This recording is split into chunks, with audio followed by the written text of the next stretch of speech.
Čo do prčic je frozen gummy? Ako môže byť niečo frozen zabalené? Musela som to mať. Sú to takéto gumiky. Čo na tom robí akože frozen? Poďte, aký gumík. Bude to ako broskňa. Aha, už viem, čo znamená frozen. Ja som na svojom kanále už skúšala Crystal Candy a toto mi veľmi pripomína to. Je to vlastne už skryštalizované vonku, čiže ono to tak crunchuje. Toto je ale dosť fajn príchuť a milujem čokoľvek, čo broskňové. Poďme na jednu z týchto. To voní dosť dobre. Vyzerá, že toto má double príchuť. To je mega dobré. Toto je úplne dobré. Vôbec sa mi cíti to mango.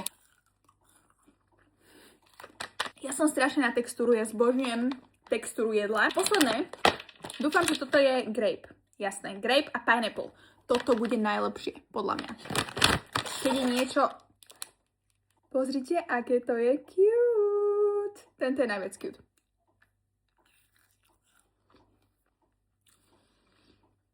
Toto chutí tak najviac fejkovo.